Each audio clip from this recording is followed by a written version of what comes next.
Masih semangat? Semangat. Oke, kita lanjut di langkah 3, yaitu akan membahas tentang memahami lansia, Bu. Nah, kemudian di situ nanti kita akan membahas kondisi dan permasalahan lansia. Itu nanti ada 3 macam. Yang pertama yaitu menurut fisik atau biologisnya. Kemudian yang kedua nanti membahas tentang menurut psikososialnya. Kemudian yang ketiga nanti akan membahas tentang spiritual atau rohaninya. Ibu ya? Oke, kita bahas dulu yang pertama, Bu. Ya, menurut fisik dan biologisnya. Perubahan fungsi organ tubuh yang menyebabkan terjadinya itu nanti ya dilihat dari fisiknya, Bu. Yang pertama, kalau lansia itu nanti perubahan suhu tubuh, ya, kulitnya ganti kering, Bu, keriput. Nah, kemudian yang kedua itu ada gangguan gerakan. Apa? Sendi-sendinya lara, tulangnya rapuh, Bu. Nah, kemudian ada juga gangguan panca indera, ya, penciumannya berkurang, penglihatannya berkurang, pengecapannya berkurang, pendengarannya pun berkurang. Ada seniku. Kemudian enten gigi mulai goyang. Nah, gigi lansia niku biasanya nggih ucul, Bu. Bisa jadi ompong. Ada seniku nggih. Nah, kemudian enten muncul penyakit-penyakit, contohnya pun ya Alzheimer, kepikunan, stroke, darah tinggi, radang sendi dan lain-lainnya. Itu kalau dilihat dari fisiknya. Nah, sampai sini paham? Nah, sekarang lanjut di yang kedua, bagian psikososial, yaitu dilihat dari diri dan hubungannya dengan orang lain. Nah, sosialnya ya, Bu ya. Di situ nanti ada beberapa perubahan. Yang pertama, muncul depresi, Bu.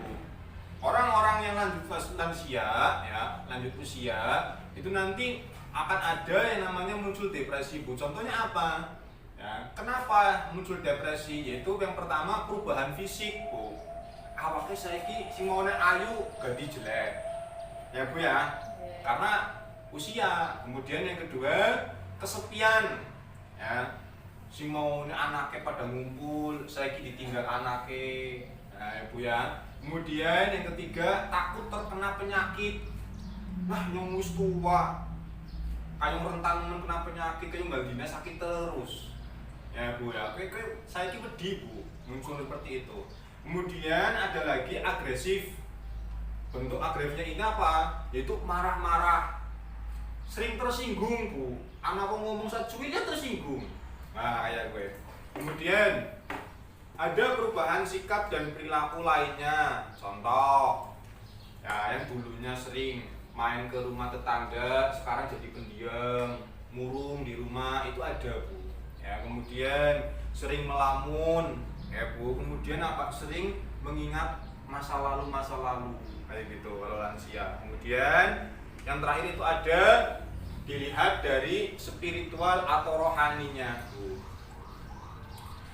Ada beberapa lansia yang terkadang kalau dilihat dari spiritualnya itu semakin sregep sholatnya atau ibadahnya, ada juga yang semakin males, Bu. Ya, anak ayah gue. Nah, di sini dilihat jarang beribadah, menjadi tidak sabar, kurang bersyukur, berpikir negatif, yaitu tadi. Karena semakin ya, lanjut usia itu nanti pola pikirnya, Bu, akan berbeda, bisa jadi kembali lagi ke anak-anak, itu bisa jadi. Kemudian yang kedua, tidak tabah dalam menerima kondisi penuaan. Ya, karena manusia itu kan pada keinginannya itu sebenarnya pengen abadi, Bu ya. Pengen enom bae. Ya, pengen dipandang ayu, pengen dipandang gagah, ke manusiawi. Tetapi hukum alam ya itu tidak seperti itu. Manusia ya semakin kesana semakin tua. Kemudian kurang mau berbagi dengan orang lain, ya, terkadang seperti itu. Iya, pelit, bener. Kadang ada sing pelit, kadang ada sing loman, Bu ya. Kemudian Ini yang terakhir, selalu menunjukkan super powernya dan menganggap dirinya selalu benar. Ya, ini sering terjadi, Bu. Kalau lanjut usia, biasanya apa? Rumangsani dheweke paling bener. Kontak aja cilik kok. Ya gue. Kontak, banyak sing paham ya gue. Ya Bu ya, sering ya Bu ya? Oh, sering banget. Wah, ini kata ya Bu ya? Oh iya. Ya gue Bu, berarti kadang lansia sing kayak gue, kita kudu sabar Bu ngadepine. Ya, ini sudah kebaik. Kita kayak ngomong cilik kayak gue, bocah cilik karena seyogianya ya kita itu kembali lagi kalau sudah tua ya kembali lagi menjadi anak. Sampai sini panjenengan mirang mboten? Mira. Paham Bu? Paham. Alhamdulillah. Bu, lanjut ya Bu. Oke. Nah, ini Bu, saya ada beberapa gambar ini. Nah, saya tunjukkan gambarnya. Ada lansia dalam kondisi fisik, ya contohnya seperti ini ya Bu ya. Nah, seperti ini. Kemudian nanti juga dilihat dari kondisi psikososial. Ini contohnya ada kondisi psikososial. Ya, kemudian ada lagi kondisi spiritual. Nah, ini contohnya. Dan nanti saya akan bagi ke panjenengan. Ya, nanti panjenengan niku diperhatikan ringin gambarnya Bu. Nah, didileng, ya kayung ditelaah dulu. Ini sebenarnya gambar apa, maksudnya apa, gitu nih Bu ya.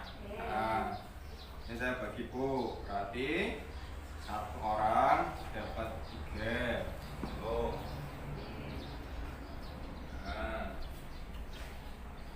orang dapat 3. Oh.